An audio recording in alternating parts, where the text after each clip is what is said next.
What if everything you knew was only part of the story?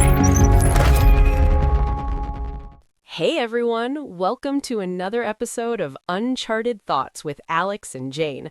Today we're diving deep into the war with US, Israel, and Iran, breaking it down, sharing stories, and keeping it real. So grab your coffee, tea, or water, sit back, and let's get into it.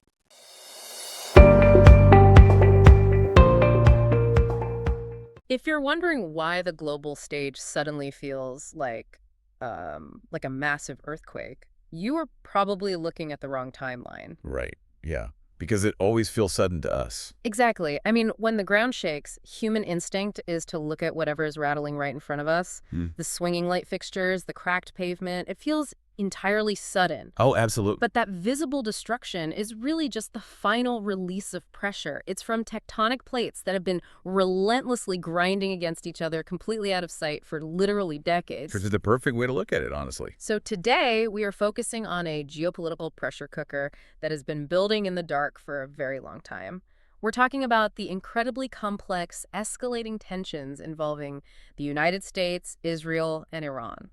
Yeah, and sitting right at the center of all this is a really heavy, honestly kind of uncomfortable question.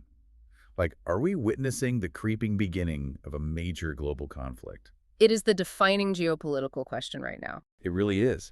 And yet, because the historical context is just so dense, a vast majority of the public is watching these events unfold on the news without fully grasping the mechanics of what they're actually seeing. Right. The underlying structures of this tension are just totally obscured by the sheer volume of daily breaking news. It's overwhelming. Completely overwhelmed. Which is exactly why we are doing this today. This deep dive is built around a really comprehensive analysis from a show called Uncharted Thoughts. Yeah, they did a fantastic job with this one. They really did. They took a hard look at the history, the root causes, and the global impacts of this specific trilateral dynamic. So our mission today is to help you, the listener, cut through the deafening noise of the daily news cycle. Exactly. We want to get past the headlines. Right. We want to unpack the historical framework of these escalations and explain the actual mechanisms of how this impacts you, all without getting buried in some avalanche of disjointed facts. So, okay, let's unpack this. To understand the current earthquake, how far back do we actually need to look to find those tectonic plates shifting? Well, tracing the origins requires rewinding the clock back to the late 1970s. The source analysis actually points out that treating this as a recent phenomenon is, it's a fundamental misread of the geopolitical landscape. Wow, the 70s. So we're talking almost 50 years ago. Yeah, specifically the 1979 Iranian Revolution. That was the defining seismic shift. Right. That single event transformed Iran from a Western-aligned monarchy into an Islamic republic. And that completely dismantled the existing intelligence and military apparatus. It totally drastically altered its relations with the U.S. and its regional allies. Exactly. It wasn't just a change in leadership. It was a total top-to-bottom overhaul of the country's strategic playbook. I mean, moving from a conventional Western-backed military posture to something entirely different is huge. It is. And the source highlights that since that shift, we've seen decades of mounting tension, sanctions, political pressure. But crucially, it notes that Iran and Israel have been locked in what it describes as a shadow conflict. A shadow conflict. I actually want to pause on that concept for a second because I love thinking about it like a high-stakes game of chess being played entirely under a table. Oh, that's a great analogy. Right. Like, a game is happening. You can feel the players violently kicking each other down there. You can hear the table shaking, but you can't actually see the pieces moving on the board. What's fascinating here is how the mechanics of that under-the-table game actually function, particularly when we look at proxy groups. Because they don't want a direct war. Exactly. A proxy group allows a state actor to project power and, drain an adversary's resources without ever officially declaring war. So State A funds and trains a localized militia State B to attack State C. Right. And the mechanism driving all of this is plausible deniability. It allows the primary nation to maintain leverage while minimizing the risk of a direct, devastating conventional retaliation on its own soil. Which is huge. Plausible deniability is basically the ultimate currency in a shadow war. It is the only currency that matters. Which perfectly explains the under-the-table kicks. But that brings us to the obvious glaring question. Yeah. If the entire point of a shadow conflict is to utilize plausible deniability if they've successfully managed to keep this table from flipping over for decades. Why are the pieces suddenly spilling out onto the floor right now? Right. Why the shift to overt military presence? Exactly. Why now? Well, the transition from that simmering, behind-the-scenes tension to the open escalation we are witnessing now, it's not the result of one isolated catalyst. It's not just one thing that snapped. No, not at all. The source analysis attributes this to a compounding effect. We're looking at a heavily strained network of ongoing regional conflicts, compounded by massive economic pressures. So it just builds and builds. Exactly. A stack of smaller, theoretically manageable escalations simply built up too much kinetic energy. The system basically lost its elasticity. Meaning it couldn't bounce back anymore. Right. When a geopolitical system cannot absorb any more pressure through covert channels, the actions are just forced out into the open. Which leads us directly into, honestly, the most frustrating part of watching this unfold in real time. The impossible cycle of justification. Oh, the blame game. Yeah. Whenever there is an overt strike, the immediate public reaction, the very first question every single news anchor asks is, who struck first? And chasing that definitive first strike is just an exercise in futility. Because of the loop. Exactly. It depends entirely on how far back in the historical timeline an observer is willing to place their starting marker. The architecture of this conflict operates on a recursive loop of action, reaction, and escalation. It's a total feedback loop. Like one side launches a strike on a Tuesday and declares, this is our starting point. We are merely defending ourselves against an unprovoked attack. Right. They claim it's pure self-defense. But then the receiving side looks at the exact same Tuesday and says, no, your strike wasn't the start. It was a delayed response to an intelligence operation we conducted 3 years ago. Which was itself a response to a cyber attack you launched 5 years ago. And that framing is the core mechanism of public confusion. Every single kinetic action, every counterstrike, is aggressively framed by the acting party as a purely defensive maneuver. Because both sides have the historical ammunition to back that up. Exactly. When both sides possess the history to genuinely frame their aggression as deterrence, establishing a universally agreed-upon day one becomes structurally impossible for the international community. I hear that, but I have to push back on that framework just a little bit. Okay, go for it. Doesn't someone actually have to be the original instigator? Like, structurally, physically, an action has to begin somewhere. Or is searching for a definitive start date just the wrong analytical tool for us to apply to modern geopolitics entirely? It's basically the wrong tool. The source heavily implies that applying a linear who started it narrative is flawed. Really? Because we always want a simple narrative. We do. But focusing entirely on the first punch completely ignores the environment that made throwing a punch inevitable in the first place. Okay. That makes sense. Yeah, to really understand the conflict, the analysis shifts the focus away from the timeline of events and toward the structural foundations. You know, the actual fuel that guarantees the fire will keep burning, regardless of who actually drops the match. The structural foundations, Right. The Uncharted Thoughts transcript actually breaks this down into 4 interconnected layers of root causes. Yeah, the 4 pillars. And I don't want to just list these off like a textbook, because they feed into each other in a very specific, very dangerous way. They mention geopolitical power, resources, ideology, and influence. If we connect this to the bigger picture, combining those elements reveals the true volatility of the region. How so? Well, let's look at how geopolitical power and resources interact. This isn't just about the fact that the Middle East has massive oil reserves. I mean, everyone knows that. Right, that's not new information. No. The deeper mechanism here is about the control of strategic choke points. The Strait of Hormuz, for example. Oh, right, the shipping lane. Exactly. It's an incredibly narrow waterway through which a massive percentage of the world's traded oil passes. So the geopolitical power doesn't just come from owning the oil. Yeah. It comes from possessing the military or proxy capability to threaten the closure of that specific transit route. Wow. So holding influence over that geography is essentially holding a gun to the head of the entire global economy. Precisely. And that's the kind of leverage that guarantees external superpowers will always have a vested, aggressive interest in the region's alignment. Because they can't afford for that strait to close. Exactly. And that geopolitical maneuvering is immediately complicated by the next layer, which is ideology and political systems. Because we aren't just talking about a border dispute between two similar nations here. No, not at all. We are talking about fundamentally irreconcilable clashes in how human society should be governed. Like, the friction between a Western-aligned democratic system and an Islamic republic isn't just a minor disagreement over trade tariffs. It is a completely divergent worldview that dictates legal frameworks, human rights, and the absolute limits of international cooperation. Which brings us perfectly to the final element, which is influence. Because those ideological differences, they are not kept neatly within their own borders. They spill over. They do. Influence is the grueling day-to-day tactical battle over which ideology controls the surrounding populations and territories. Using those proxies again. Exactly.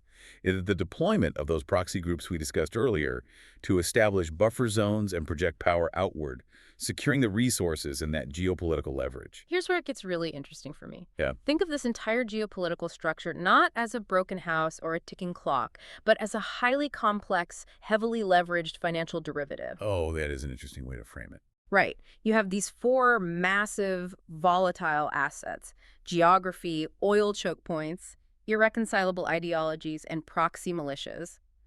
And they are all bundled together. Like a collateralized debt obligation of global security. Exactly. If one obscure underlying asset defaults, say, a localized dispute over a single shipping lane, it triggers an automatic, systemic cascade of global margin calls. Every nation invested in that derivative is suddenly dragged into the red. So what does this actually mean for us? Well, it means the architecture of the region is entirely devoid of shock absorbers. When those four elements are locked in constant friction, localized conflicts just lack the structural capacity to remain local. The escalation is practically automated at this point. And this is the exact moment where decisions made in highly classified closed-door intelligence briefings thousands of miles away come knocking on your front door. Yep, it reaches everyone. Because when that geopolitical derivative collapses, the blast radius hits the entire global neighborhood, which means it absolutely reaches you, the listener. The source material explicitly maps out this ripple effect. And it starts with the immediate economic mechanisms. Right. The transmission belt from a regional shadow war to your daily life is global maritime trade and energy markets. Let's actually break down exactly how that works. For you listening right now, maybe you're grabbing groceries or you're watching your monthly budget shrink. How does a localized proxy skirmish drain your wallet? It's not just abstract inflation, is it? No, it's highly tangible. It operates through the mechanism of maritime insurance and supply chain logistics. Insurance. Yeah. If a localized conflict escalates to the point where commercial shipping in the Red Sea or the Persian Gulf is threatened by, say, drone strikes or naval harassment, the insurance premiums for those massive cargo vessels skyrocket overnight. Oh, wow. I never even thought about the insurance side of it. Oh yeah, Lloyd's of London and other major insurers immediately reclassify the waters as high risk. And to avoid those crippling insurance costs, or the risk of losing a ship entirely, major shipping conglomerates are forced to reroute their vessels around the Cape of Good Hope, right? Down around Africa. Exactly, which adds weeks to the transit time. And that rerouting burns thousands of tons of extra fuel, it ties up cargo capacity, and it creates massive bottlenecks at ports worldwide. Yep, and the cost of every single container goes up exponentially. And I'm guessing the shipping companies don't just eat that cost. Never. That cost is never absorbed by the shipping company. Yeah. It is immediately passed down the supply chain until it gets baked right into the price of the goods on your local store shelf. So a shadow conflict in the Middle East actually functions as an invisible, mandatory tax on global commerce. That is exactly what it is.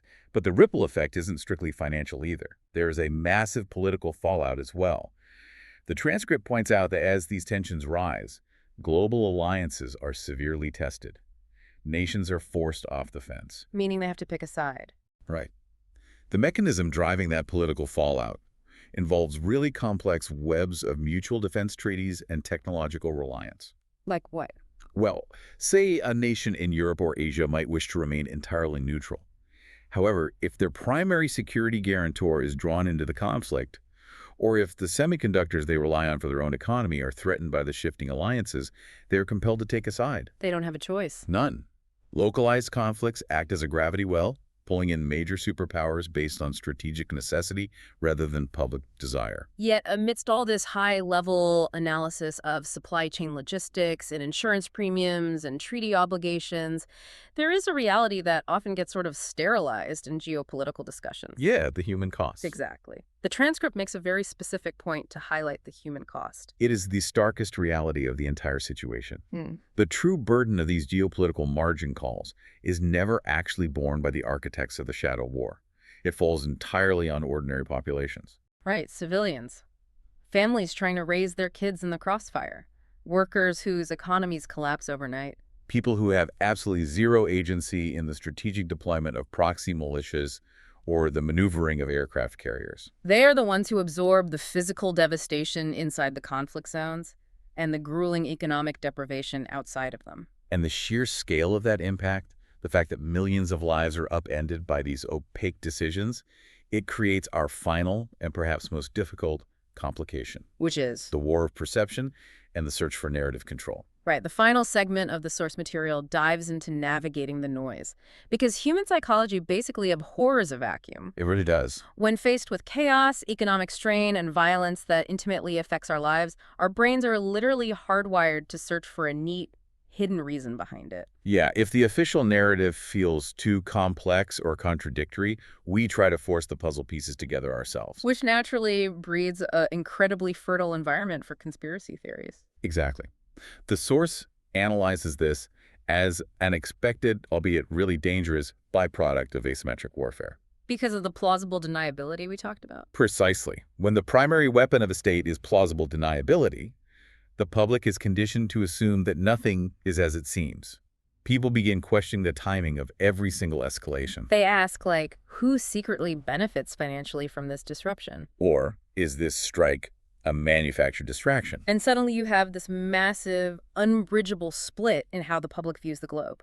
On one side, you have the total acceptance of official state lines, the belief that these kinetic actions are, as claimed, purely defensive necessities. Right. And on the exact opposite pole, you have the belief that the entire conflict is an orchestrated puppet show, a massive hidden agenda driving every casualty for the benefit of some shadowy elite. The analysis stresses a really vital conclusion regarding this polarization.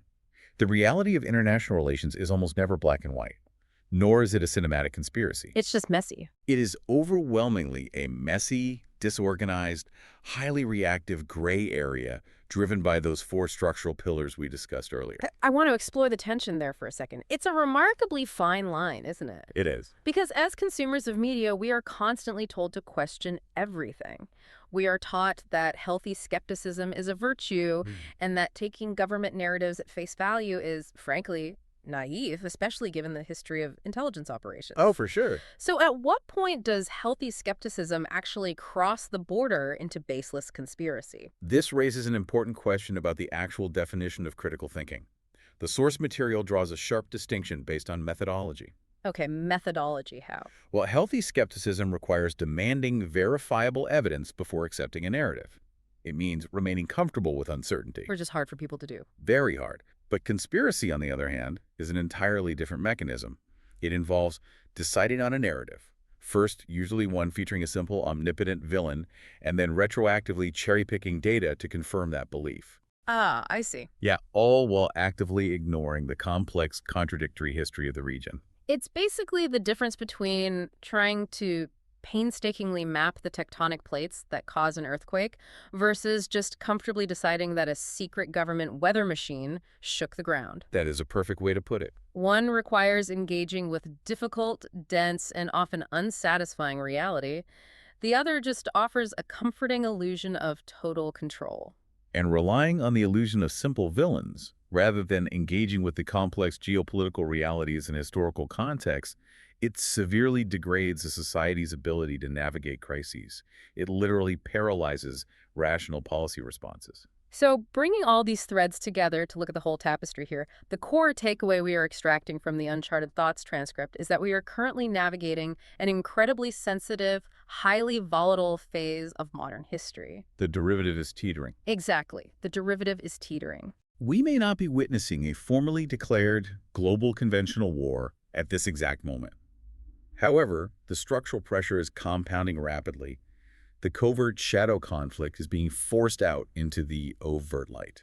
And the geopolitical landscape demands rigorous, nuanced attention from all of us. It demands that we stay informed beyond just, glancing at the push notifications on our phones. It requires understanding how a revolution in 1979 altered the intelligence landscape, how proxy warfare relies on deniability, and how maritime choke points literally dictate the price of your groceries. We have to think critically about the mechanics of what we are seeing, rather than reacting purely on the emotion of the latest viral headline. Absolutely. And, as we provide this breakdown, it is vital to explicitly frame our role here for you, the listener. Yes, very important. To be completely clear, the deep dive we've presented today is an impartial, objective deconstruction of the analysis found in our source text. We're just looking at the mechanics.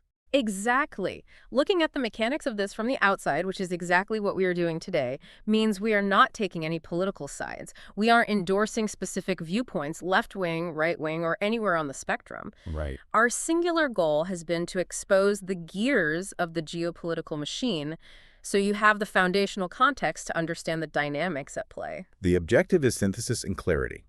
It is about equipping you with the analytical frameworks to process global events entirely independently. Well said. But before we officially wrap up, there is one final, pretty provocative angle I want to leave you with.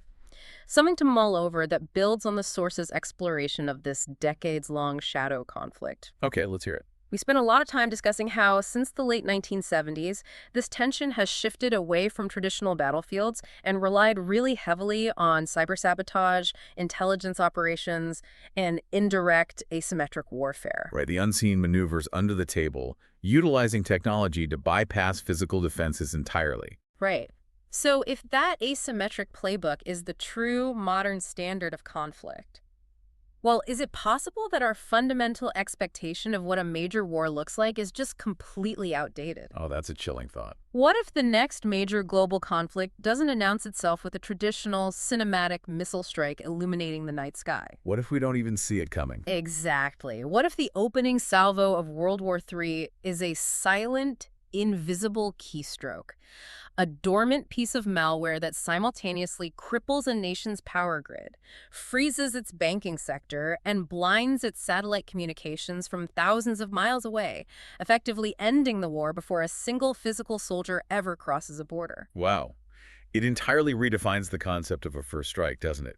Moving it from the physical domain into the digital one, where attribution is even harder to prove. It means the tectonic plates might already be shifting in ways our traditional physical seismographs aren't even built to measure. That is wild to think about. It really is. Thank you for joining us for this step dive. Keep questioning the narratives, demand the evidence, and above all, keep paying close attention to the mechanics of the world around you. We'll see you next time.